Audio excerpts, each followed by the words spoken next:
کہ جلوس نکالنا کہاں سے ثابت ہے، جلوس نکالنا کہاں سے ثابت ہے، عید میلاد النبی کے موقع پر جلوس نکالنا کہاں سے ثابت ہے؟ ہم نے بہت جواب دیے ان لوگوں کو کہ عید میلاد النبی کا جلوس نہ نکالنا کہاں سے ثابت ہے۔ پوری دنیا کے پردے پہ جتنے بھی وہابی ہیں، دیوبندی ہیں، سب اپنے اوپر کی 14 نسلوں کے ساتھ اور نیچے کی 14 نسلوں کے ساتھ ثابت نہیں کر سکتے کہ جلوس محمدی نہ نکالنا یہاں لکھا ہوا ہے۔ جلوس محمدی جائز ہے، ثواب کا کام ہے۔ محترم ناظرین و سامعین، یہ ویڈیو آپ نے دیکھی، اور اس ویڈیو کو دیکھنے کے بعد میں ہر وہ انسان کہ جس کو علم کی فہم سے ذرا بھی وابستگی ہوگی فوراً سمجھ جائے گا کہ یہ جو اس گالم گلوچ کرنے والے مفتی عمران حنفی نے جو یہ چیلنج کیا ہے کہ دیوبندیوں کی 14 نسلیں نیچے 14 نسلیں اوپر، 14 نسلوں کو میں چیلنج کر رہا ہوں، یہ دکھا دیں کہ منع کہاں لکھا ہوا ہے شریعت میں، منع کہاں لکھا ہوا ہے۔ اور جہالت کی انتہا دیکھیے، پہلے بندہ اس بات کا دعویٰ کر رہا ہے کہ دیوبندی دکھا دیں کہ منع کہاں لکھا ہوا ہے، اور پھر اس کے بعد میں فوراً یہ کہہ رہا ہے کہ جائز ہے، ثواب کا کام ہے۔ پہلی بات کا جواب یہ بندہ جو کہہ رہا ہے منع کہاں لکھا ہوا ہے شریعت میں، تو دیکھیے عمران حنفی گالیوں والے مفتی صاحب، ایک بات بتا دوں، اگر یہ لکھا ہوا ہوتا تو یا تو منع لکھا ہوا ہوتا کہ بھئی یہ جلوس نکالنے 12 ربیع الاول کو، تو یا تو یہ منع لکھا ہوا ہوتا کہ بھئی مت نکالو، یا اس بات کا حکم ہوتا کہ نکالو۔ منع ہوتا تو بات ہی ختم تھی، جھگڑا ہی ختم تھا۔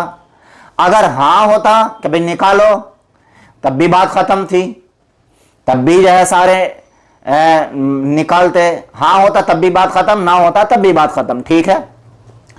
اب شریعت میں نہ بھی لکھا ہوا نہیں، یعنی منع بھی نہیں ہے لکھا ہوا، اور ہاں بھی لکھا ہوا نہیں ہے، تو پتہ کیا چلا اس سے آپ کس بات کا اندازہ لگا رہے؟ ذرا سا بھی سائنس اگر ہوگا تو ہر بندہ اس بات سے اندازہ لگا لے گا کہ جب اس بارے میں منع بھی نہیں ہے لکھا ہوا اور اجازت بھی نہیں ہے، حکم بھی نہیں ہے، تو ہر بندہ جس کے اندر ذرا بھی سائنس ہوگا، دماغ ہوگا، اس بات سے اندازہ لگا لے گا کہ بھئی جب یہاں نہ لکھا ہوا ہی نہیں ہے تو اس کا مطلب وجود ہی نہیں تھا شریعت میں اس چیز کا۔ سمجھ رہے ہیں نا میری بات؟ اگر نہ ہوتا لکھا ہوا تو کرنا گناہ تھا، اگر ہاں لکھا ہوا ہوتا تو کرنا ثواب تھا، جب کرنا ثواب تھا تو پھر ثواب سے کون پیچھے ہٹ جاتا؟ آپ 602 ہجری سے پہلے اس کا وجود دکھا ہی نہیں سکتے، میرا دعویٰ ہے، آپ دکھا دیں کہیں بھی اگر کسی نے نکالا ہو تو۔ دوسری بات یہ ہے اسی کے تعلق سے کہ منع کہاں لکھا ہوا ہے، یہ اس بات کا دعویٰ کرنا، اس بات کا چیلنج کرنا، یہ بھی جہالت کو درشاتا ہے، یہ بھی جہالت کو عیاں کرتا ہے کہ منع کہاں لکھا ہوا ہے۔ جہالت کو کیوں درشاتا ہے؟ وہ اس وجہ سے کہ جب بندے کے سامنے حدیثیں ہوتی ہیں، قرآن کی آیات ہوتی ہیں، تو بندہ کبھی ایسا چیلنج نہ کرتا۔ بخاری اور مسلم شریف کی روایت ہے، عائشہ رضی اللہ تعالیٰ نے روایت کرتی ہیں اس حدیث شریف کو، آقا رسول اللہ صلی اللہ علیہ وسلم نے ارشاد فرمایا، من احدث فی امرنا ھذا ما لیس منہ فہو رد، کہ ہمارے دین میں جو کوئی بھی نئی چیز نکالے گا تو وہ مردود ہے، اس کو نہیں کرنا چاہیے۔ تو اسی حدیث سے جو ہے ان کے اس نظریے کا رد ہو گیا، اور اس حدیث کا ان کے پاس کوئی بھی جواب نہیں ہوگا، کیونکہ سوال کرنے والے ان سے زیادہ علم سے ناواقف ہیں جو جواب دینے والے ہیں۔ تو جیسا کو تیسا۔ اور قرآن کی آیت میں اللہ تعالیٰ نے ارشاد فرمایا، الیوم اکملت لکم دینکم واتممت علیکم نعمتی ورضیت لکم الاسلام دینا، کہ بھئی دین تو اب تمہارے لیے مکمل ہو گیا۔ تو اگر دین مکمل ہو گیا تو اب یہ عید کہاں سے آ گئی؟ جبکہ شریعت میں حدیث میں سے 3 عیدوں کا کانسیپٹ ہے، ایک عید الفطر، دوسرا عید الاضحیٰ، اور تیسرا جو ہے ہفتے کی عید جمعہ کا ذکر آتا ہے حدیثوں میں۔ باقی چوتھی کوئی بھی ایسی عید نہیں ہے جس کا ذکر آتا ہو۔ تو اگر علم سے تھوڑی بھی سدھ بدھ ہوگی تو بندہ ایسے دعویٰ نہیں کرے گا کہ منع کہاں ہے لکھا ہوا، تو منع یہاں لکھا ہوا دیکھو، من احدث فی امرنا ھذا ما لیس منہ فہو رد۔ اب یہاں پر یہ لوگ یہ کہتے ہیں کہ جب یہاں پر یہ بھئی تم کہتے ہو کہ چلو یہ دین میں نہیں تھا، شریعت میں اب کر رہے ہیں، تو تمہیں کیا؟ تو یہ یوں کہتے ہیں تم پھر موٹر سائیکل بھی تو نہیں تھی پہلے، پھر یہ کہتے ہیں موبائل بھی تو نہیں تھا پہلے، پھر یہ کہتے ہیں ایسے گھر بھی تو نہیں تھا پہلے۔ تو بھئی ٹھیک ہے آپ کا کہنا، لیکن یہ جو کہہ رہے ہو یہ بھی جو ہے علم سے ناواقفیت کی بنیاد پر ہے. اگر ہم موبائل استعمال کر رہے ہیں تو شریعت کا حصہ سمجھ کر نہیں کر رہے. اگر ہم ٹرین استعمال کر رہے ہیں, موٹر سائیکل استعمال کر رہے ہیں, بسیں استعمال کر رہے ہیں کہ نبی کے زمانے میں نہیں تھی, تو ان چیزوں کو ہم ثواب سمجھ کر یا شریعت سمجھ کر استعمال نہیں کر رہے. سہولت کی چیز ہے, استعمال کرو تو ٹھیک ہے, استعمال نہ کرو تو کوئی مسئلہ نہیں ہے. ہم ان چیزوں کے استعمال نہ کرنے والے کو گستاخ رسول نہیں کہتے. اور تم ایک دم ٹھپا لگا دیتے ہو جیسے کہ تمہارے پاس کوئی فرم ہے, کوئی کارخانہ ٹھپا لگانے کا, کفر کا اور گستاخ رسول کا, کہ یہ جلوس محمدی میں شریک نہیں ہو رہے, عید میلاد النبی میں شریک نہیں ہو رہے, تو یہ گستاخ رسول ہیں. تو اتنی بڑی جہالت اس بندے کے اندر, اتنی بڑی جہالت یہ اس وجہ سے ہے کہ علم سے شدھ بدھ نہیں ہوتی ہے. علمی لوگوں کے پاس بندہ بیٹھے گا نہیں, علمی کتابوں کا مطالعہ نہیں کرے گا, علمی کتابوں کا پڑھے گا نہیں, تو یہی ہوگا. اور پھر اگلی بات اس بندے نے یہ کہی کہ ثواب کا کام ہے, شریعت میں لکھا ہوا ہے. کہاں لکھا ہوا ہے شریعت میں؟ اب اگر ثواب کا کام ہے تو شریعت ثواب دیتی ہے یا تو فرض پر, شریعت ثواب دیتی ہے یا تو واجب پر, شریعت ثواب دیتی ہے یا تو سنت پر. بھائی انہی تین چیزوں پر تو ثواب ملتا ہے شریعت کی طرف سے. اب فرض ہے تو اس کو ثابت کرو آپ. بھائی فرض ہے تو قرآن سے ثابت کرنا پڑے گا. اور اگر یہ کہو کہ سنت ہے تو رسول اللہ صلی اللہ علیہ وسلم کے عمل سے ثابت کرنا پڑے گا. سنت ہے تو واجب ہے تو بھی رسول اللہ صلی اللہ علیہ وسلم کے عمل سے ثابت کرنا پڑے گا.